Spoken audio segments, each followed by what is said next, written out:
ഭർത്താവിനെ ദരിദ്രനാക്കുന്ന, ഭർത്താവിനെ പിച്ചച്ചട്ടി എടുപ്പിക്കുന്ന ചില ഭാര്യമാരുണ്ട്.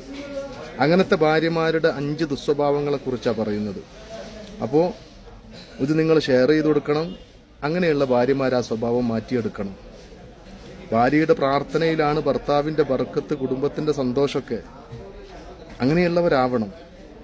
1ാമത്തെ ദുസ്വഭാവം, രോഗിയായി അഭിനയിക്കുന്ന ഭാര്യ.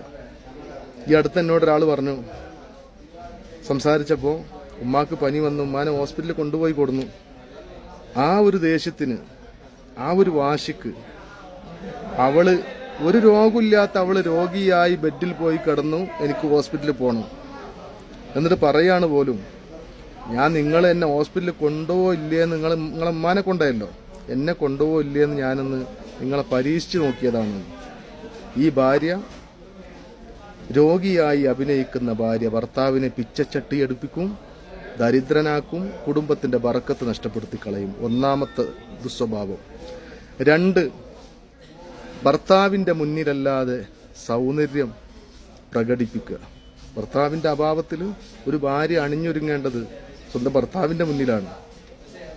ഭർത്താവിന്റെ മുന്നിലല്ലാതെ അവൾ അവളുടെ സൗന്ദര്യത്തെ പ്രദർശിപ്പിക്കുന്ന പെണ്ണ് ഭർത്താവിനെ പിച്ചച്ചട്ടി എടുപ്പിക്കുമെന്ന് മാത്രമല്ല, കുടുംബത്തിന്റെ സന്തോഷവും സമാധാനവും നഷ്ടപ്പെടുത്തി കളയും. ഭർത്താവിനെ ദരിദ്രനാക്കും. 2ാമത്തെ ദുസ്വഭാവമാണ്. 3ാമത്തത്, ചെയ്ത നന്മ എടുത്തു പറയാം. ഞാൻ ഇല്ലങ്ങ കാണായിരുന്നു, നിങ്ങളെ വാപ്പയും അമ്മയും പട്ടിണി കിടന്ന് കിടക്കുന്നത് കാണായിരുന്നു നിങ്ങൾക്ക്. അതൊക്കെ ഭാര്യയുടെ സൽഗുണത്തിൽപ്പെട്ടതാണ്. ഭർത്താവിന്റെ ഉമ്മയെപ്പോലെ നോക്കുക, ഭർത്താവിന്റെ ഉപ്പയെപ്പോലെ നോക്കുക. ഉപ്പയാണ് ഉമ്മയാണ്, വേർതിരിവ് കാണിക്കാൻ പാടില്ല.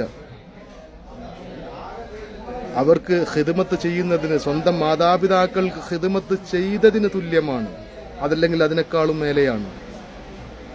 അപ്പോൾ ചെയ്ത ഗുണങ്ങൾ എടുത്തു പറയുന്ന പെണ്ണ് ഭർത്താവിനെ ദരിദ്രനാക്കും, കുടുംബത്തിലെ സന്തോഷവും ബറക്കത്തും നഷ്ടപ്പെടും. 4ാമത്തത്, ശാരീരിക ബന്ധത്തിന് വിസമ്മതിക്കുക.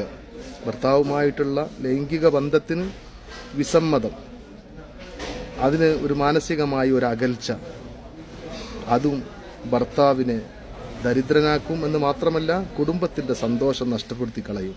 5ാമത്തത്, അനാവശ്യമായ സാധനങ്ങൾ വാങ്ങിക്കൂട്ടി കണ്ടതും ആരെങ്കിലും പറഞ്ഞതും അവിടുന്ന് ഇവിടുന്നൊക്കെ ഇപ്പോൾ ഓൺലൈൻ കാലമാണ്. എന്ത് നമ്മൾ ഓർഡർ ചെയ്താലും ഓൺലൈനിൽ വരുന്ന കാലമാണ്. ആവശ്യമില്ലാത്ത സാധനങ്ങൾ വാങ്ങിക്കൂട്ടിയിട്ട് ഭർത്താവിനെ കടക്കാരനാക്കുക, അതല്ലെങ്കിൽ ഭർത്താവിന്റെ കാശ് ആ നിലക്ക് വിനിയോഗിക്കുക. അനാവശ്യമായ ഒരുപാട് സാധനങ്ങൾ വാങ്ങിക്കൂട്ടിയിട്ട്, ഒരുപാട് പാത്രങ്ങൾ, ഒരുപാട് വസ്ത്രങ്ങൾ, ഒരുപാട് ആഭരണങ്ങൾ, അങ്ങനെയൊക്കെയുള്ള അനാവശ്യമായ വസ്തുക്കൾ വാങ്ങി ദുർവ്യയം ചെയ്യുന്ന ഭാര്യ.